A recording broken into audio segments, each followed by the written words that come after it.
यो चाहिँ एउटा मोहनी पासो रहेको छ। यो मोहनी पासो खासै गरी लहरे बालीको लागि बनाइएको हो।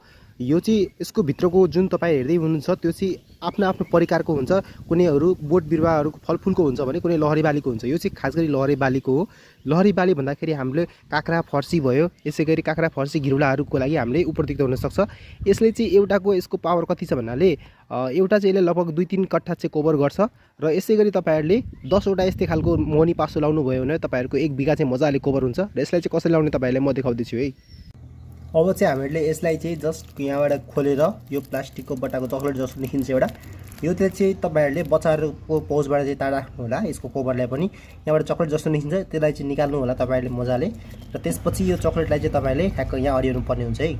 दर्शकबिन केही यस्तो प्रकारले मैले चाहिँ मोहनी पासोलाई तयार गरिसकेको छु। यहाँ हेर्न सक्नुहुन्छ डोरी बाँधेर तिनतिर। अब चक्लेट जस्तो यहाँ एउटा तपाईँले हेर्न सक्नुहुन्छ भित्र, यसलाई चाहिँ मजाले यस्तो अडियाएको छ चक्लेट जस्तो।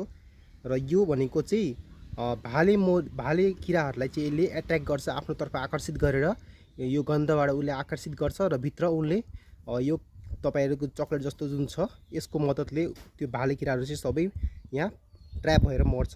र यसलाई चाहिँ कसरी राख्ने तपाईँलाई म फाइनल देखाउँदैछु है। यहाँ हेर्न सक्नुहुन्छ कि यस्तो प्रकारले मैले अड्काइसकेको छु यहाँ। र त्यसपछि तपाईँहरूको यहाँ सम्पूर्ण लहरे बालीहरूको लागि यसले निकै नै राम्रो काम गर्छ।